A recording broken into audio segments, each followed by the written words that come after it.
David ஒரு செல்வந்தன். அவன் எதிர் வீட்டில் இருக்கும் ராபினும் செல்வந்தன் தான். இருவரும் ஒரே சமயத்தில் வியாபாரம் செய்து ஒன்றாகவே வீடு கட்டி பெரிய செல்வந்தர்களாக மாறினார்கள். ஏனோ டேவிட் மட்டும் மகிழ்ச்சியாக இருப்பதை பார்த்த ராபினுக்கு கோபம் பொங்கியது. நாமும் அவனைப் போலத்தான் பொருள் ஈட்டி வருகிறோம். ஆனால் அவன் மட்டும் எப்படி மக்களுடன் ஒன்றாக பழக முடிகிறது, இவ்வளவு மகிழ்ச்சியாக இருக்க முடிகிறது என்று யோசித்து வெம்பினான் ராபின். ராபின் அந்த ஊரில் இருந்த மந்திரவாதியை சென்று பார்த்து அவனுடைய சந்தோஷம் பறிபோக வேண்டுமென்று சொல்ல, அவனும் நான் பார்த்து கொள்கிறேன் என்றான். டேவிட் வீழ்ந்து விடுவான், பின்பு எப்படி மகிழ்ச்சியாக இருப்பான் என்று பார்க்கலாம் என எண்ணி நகர்ந்தான் ராபின்.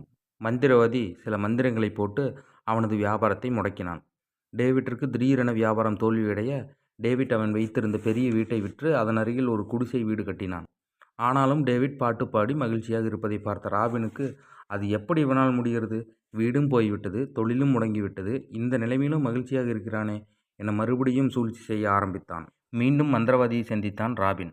அவனும் சரி, நான் பார்த்து கொள்கிறேன் என்று சொல்ல ராபின் மகிழ்ச்சியாக அங்கிருந்து கிளம்பினான்.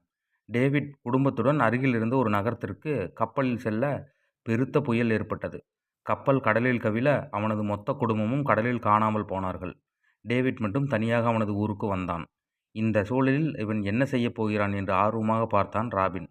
கொஞ்ச காலம் சோகமாக இருந்த டேவிட் மீண்டும் அவன் செய்து கொண்டிருந்த சின்ன சின்ன வேலையை தொடங்கி செய்ய ஆரம்பித்தான். அவன் மீண்டும் பாட்டு பாடி மகிழ்ச்சியாக இருந்ததை பார்த்த ராபினுக்கு பொறுக்க முடியாத கோபம் வந்தது. அவனை விட எல்லாமே என்னிடம் உள்ளது, ஆனால் சந்தோஷமாக வாழ முடியவில்லை.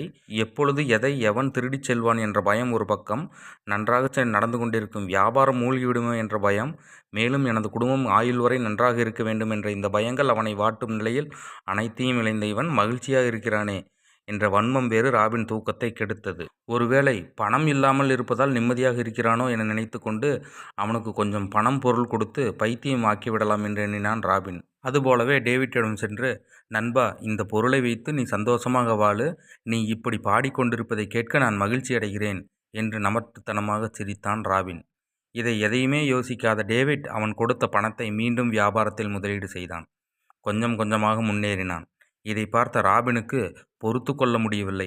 வியாபாரத்தில் கோட்டை விட்டான். ஒவ்வொன்றாக இழக்க ஆரம்பித்தான். டேவிட் மீண்டும் பழைய நிலைக்கு திரும்பினான். ஆனால் ராபின் அனைத்தையும் இழந்து ஒரு பித்து பிடித்தவன் போல் அலைய ஆரம்பித்தான். பிறரை கெடுக்க நினைத்தால் அவர்களே கெட்டு அழிந்து விடுவார்கள் என்பது மட்டும் உண்மை. நன்றி, வணக்கம். மறக்காம சர்ப்ரைஸ் பண்ணுங்க.